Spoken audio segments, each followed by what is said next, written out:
John, one of the 12 apostles of Jesus Christ, was exiled on the island of Patmos, a small rocky island in the Aegean Sea. It was a time of persecution for Christians, and John was sent there because of his steadfast devotion to the Word of God and the testimony of Jesus. On a Sunday, the Lord's Day, John was preparing for his usual worship. However, that day something extraordinary happened. Suddenly, John was caught up in the Spirit. He felt surrounded by a divine presence that transported him to a reality beyond human understanding. Before him, a majestic vision unfolded. He saw a magnificent throne in heaven, and he who sat on the throne shone with indescribable glory. In his right hand was a book, an ancient scroll, written both inside and outside, but sealed with 7 seals. Each seal seemed unbreakable, guarding mysteries and divine decrees. The scenery around the throne was one of heavenly splendor. Angels and living beings surrounded the throne, singing praises and proclaiming the holiness of God. Guo, amazed and at the same time fearful, contemplated everything with wide eyes. He knew he was about to witness something of the utmost importance, something that would reveal divine plans for the future of humanity. As he watched, he heard a strong and clear voice, like the sound of many waters, proclaiming the need to find someone worthy to open the book and break its seals. John felt a pang in his heart, for initially there was no one worthy in heaven, on earth or under the earth who could open the book or look inside it.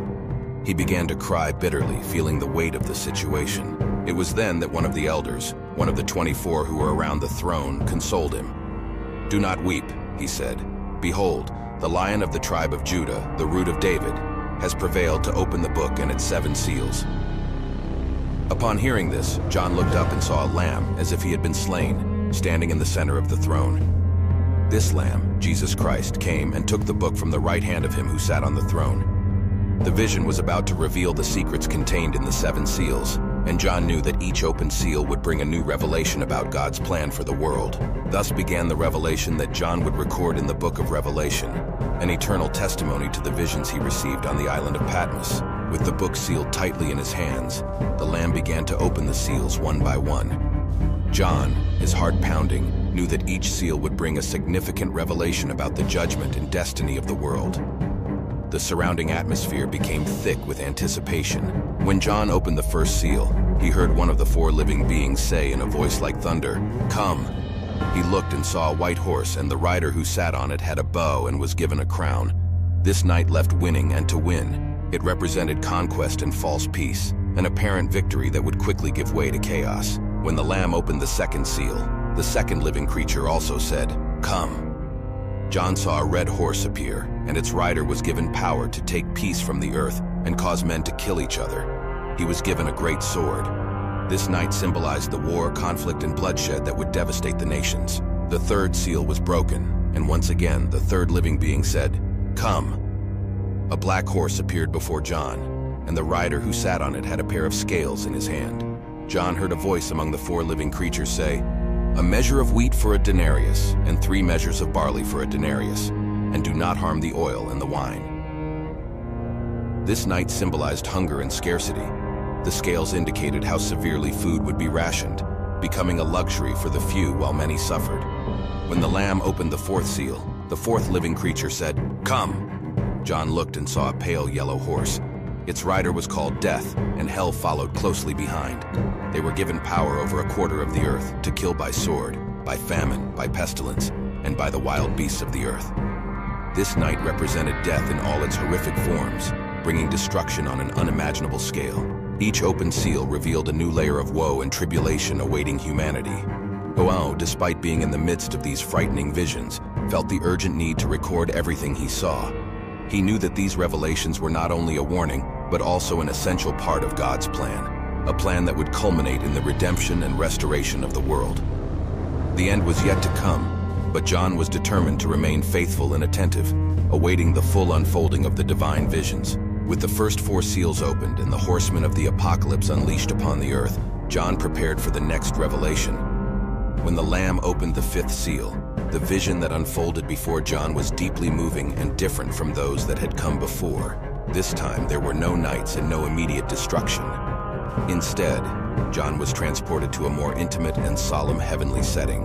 Under the altar of God, John saw the souls of those who had been killed because of the word of God and the testimony they had given.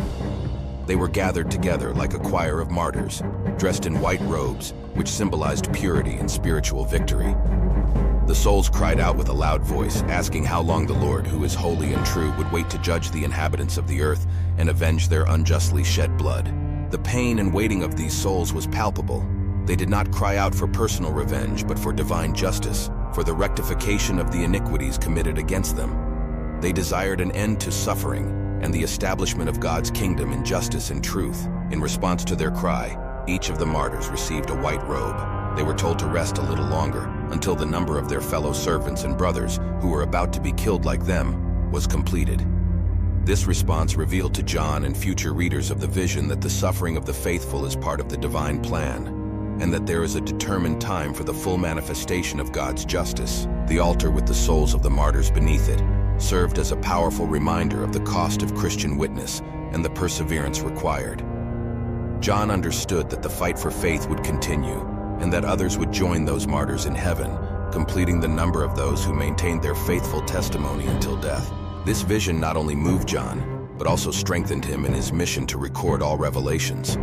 He knew he was writing to a church facing persecution, and the image of the souls beneath the altar offered both comfort and challenge. I take comfort in the promise that God sees and values the sacrifice of his servants, and I challenge him in the call to persevere to the end, knowing that God's justice, although delayed, is certain and complete. With the fifth seal opened, the story of Revelation continued to unfold, preparing to reveal even more of the depths of the divine plan and the destiny of the world.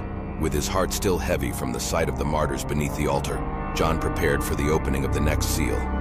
When the Lamb opened the sixth seal, earth and heaven began to react in a violent and cataclysmic manner. What John saw and heard next was a spectacle of destruction and chaos, announcing that God's judgment was intensifying. There was a great earthquake so powerful that it shook the foundations of the earth. Tectonic plates moved, mountains shook, and entire cities were destroyed. The sun turned black as horsehair sackcloth, obscuring the day and filling the sky with a fearsome darkness. The moon became like blood, an omen of destruction and imminent death. The stars of the sky fell to the earth, like green figs falling from a fig tree shaken by a strong wind, filling the sky with a terrifying spectacle of meteors and celestial debris.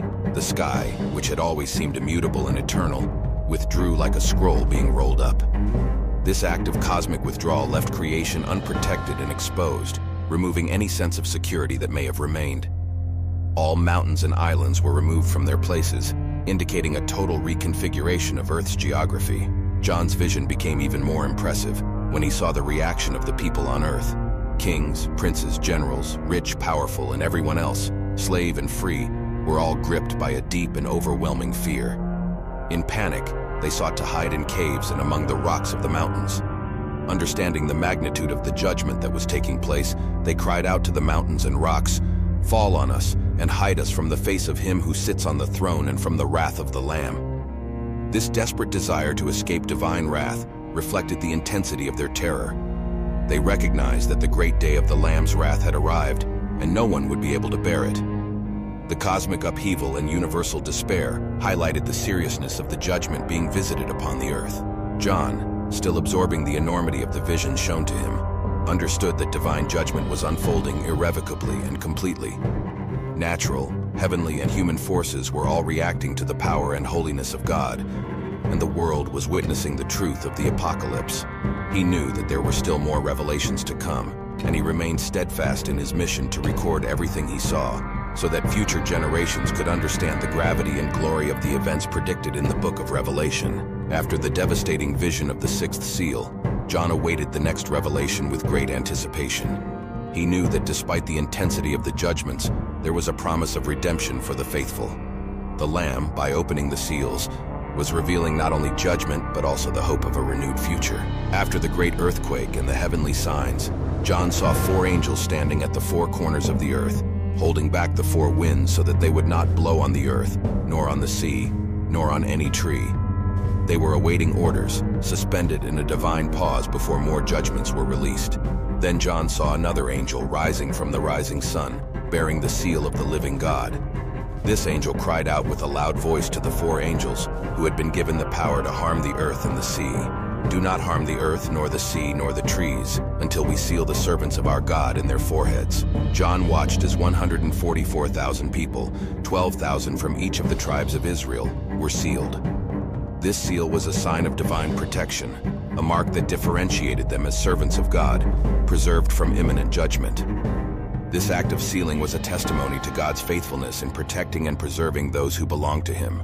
Then John saw a great multitude that no one could count, from every nation, tribe, people, and language, standing before the throne and before the Lamb. They were dressed in white robes, symbolizing purity and redemption, and held palms in their hands, a sign of victory and triumph. They cried out with a loud voice, "Salvation belongs to our God who sits on the throne and to the Lamb." This vision of a diverse and countless multitude, redeemed and glorious, brought a powerful message of hope and inclusion. God's salvation was available to everyone, regardless of background or culture.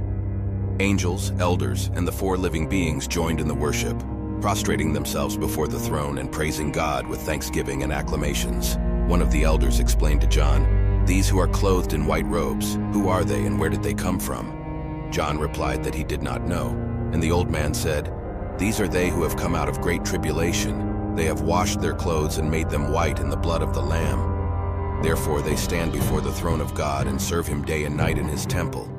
And he who sits on the throne will cover them with his tent." The promise of divine protection and care was reaffirmed. They will never be hungry again. They will never be thirsty again.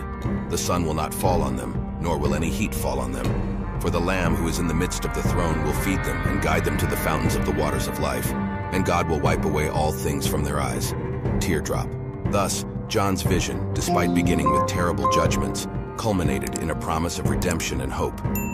The book of Revelation showed not only the power of divine judgment, but also the depth of God's love and the certainty of salvation for those who remain faithful. John, inspired by this vision, continued to record everything faithfully, offering the church and the world a message of warning and unwavering hope.